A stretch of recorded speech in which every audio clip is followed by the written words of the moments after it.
আজ হচ্ছে শুক্রবার, এমন একটা দিন, পবিত্র দিন। আর এই দিনেই বাড়িতে অনুষ্ঠানে মাতামাতি। এখান দিয়ে আমার বাসুরের নতুন বাড়ি মিলাদ পড়ানো হচ্ছে। আবার এখান দিয়ে বারাটিয়াররা পিকনিক খাচ্ছে। আবার এক বারাটিয়ার মেয়েকে জামাই বাড়ি উঠাই দিচ্ছে। মানে সব মিলে একটা গজা খিচুড়ি তৈরি হয়ে গেছে। আসসালামু আলাইকুম, হ্যালো এভরিওয়ান। আমি আসমা গাজীপুর থেকে বলছি। আসমা ইজি লাইফস্টাইল ব্লগ চ্যানেলের পক্ষ থেকে আবারও সবাইকে ওয়েলকাম করছি। আশা করি তোমরা সবাই ভালো আছো, সুস্থ আছো। আমরাও আলহামদুলিল্লাহ ভালো আছি, সুস্থ আছি। আমি সবসময় তোমাদের জন্য মন থেকে দোয়া রাখি, যাতে তোমরা সবসময় ভালো থাকো, সুস্থ থাকো। আমার জন্য তোমরা দোয়া করবে যেন আমি ভালো থাকতে পারি, সুস্থ থাকতে পারি। আর প্রতিদিন নতুন নতুন ভিডিও তোমাদের সাথে শেয়ার করতে পারি। তোমরা দোয়া করলে আমি ভালো থাকবো, সুস্থ থাকবো, আর নতুন নতুন ভিডিও তোমাদের সাথে শেয়ার করব। আর তোমরা ভালো থাকলে আমার ভিডিওগুলো দেখতে পারবে, এটাই কাম্য।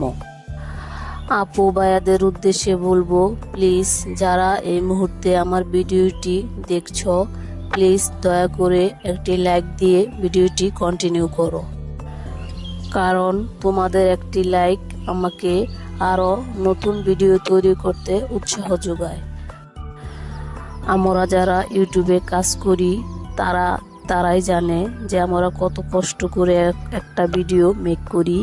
কিন্তু তোমরা যদি সেই ভিডিওটা শুধু দেখেই যাও, লাইক কমেন্ট না করো, তাহলে যে কতটা কষ্টের সেটা তোমরা বুঝতে পারবে না। প্লিজ আপুরা, আমি আবারও বলছি, যে যেখান থেকেই দেখো, একটা লাইক দিয়ে আমার ভিডিওটা দেখা শুরু করো, এটাই তোমাদের কাছে আশা করি। এই তো আজকে সবাই মিলে আমরা পিকনিক খাচ্ছি। এই তো পেঁয়াজ কাটা, রসুন কাটা, এগুলো সব কাটাকাটি হচ্ছে, রান্না বান্না হচ্ছে। আমি এখানে সময় দিতে পারি নাই, আমার বাসুরের বাসায় গিয়েছি, ওখানে সময় দিয়েছি, যার কারণে এখানের ভিডিওগুলো ধারণ করতে পারি নাই, তোমাদের সাথে শেয়ার করতে পারলাম না।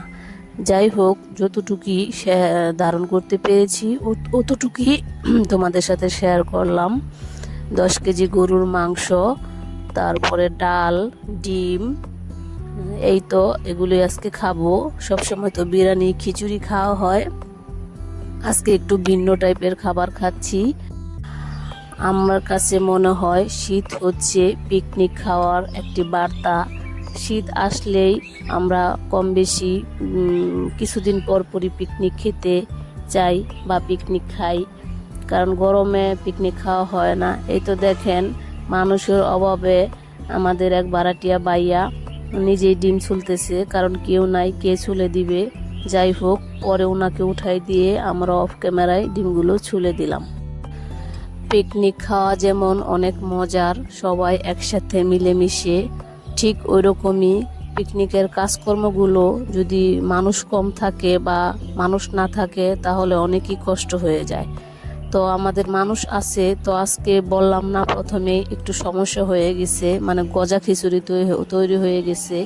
এখানে যেতে হয়, ওইখানে যেতে হয়, আমি যেখানে যাই ওইখানে কাজ হয়, আর আমি যেখানে যাই না ওইখানে কাজ হয় না, কাজগুলো থেমে থাকে, যার কারণে আজকে এই অবস্থা। এত ব্যস্ততার মাঝে একটু বাইরে গিয়েছিলাম যে কোনো একটা কারণে, পরে কিছু এই সিঙ্গারা, পুরি, মিষ্টি, সমোচা এগুলো নিয়ে আসলাম, কারণ এগুলো তোমাদের ভাইয়া অনেক পছন্দ করে। আর আমি বাহিরে গেলে কিছু না নিয়ে আসলে তার মুখটা একদম কালো হয়ে যায়, কারণ সে অনেক আশায় থাকে যে আমি কিছু নিয়ে আসবো, সে খাবে। যাই হোক, এই তো নিয়ে আসলাম, এখন খুব মজা করে খাচ্ছে, ছেলে মেয়ে সবাইকে নিয়ে খাচ্ছি। আমার এগুলো এত পছন্দ না, আমি খেতেও পারি না। আমার ফুচকা, চটপটি এগুলো খুব পছন্দ, ওগুলো আমি খাই। আর তোমাদের ভাইয়া যখন বাহিরে যায়, সবসময় আমাকে ফোন দিয়ে জিজ্ঞেস করে তুমি খাবা কি না, তখন উনিও নিয়ে আসে আমার জন্য। আমরা দুইজনের বলতে পারো একে অপরের শুভাকাঙ্ক্ষী, কারণ স্বামী স্ত্রী সম্পর্কটা এমন যে যেখানে যদি ভালোবাসা, মহব্বত, মিল কিছুই না থাকে, সেটা কিসের স্বামী স্ত্রী। যাই হোক, আমি ওই দিকে আর যাব না, আমি ভিডিও শেষ পর্যায়ে চলে এসেছি। আল্লাহ আমাকে এমন একজন স্বামী দিয়েছে, আল্লাহর কাছে শুকুর আলহামদুলিল্লাহ।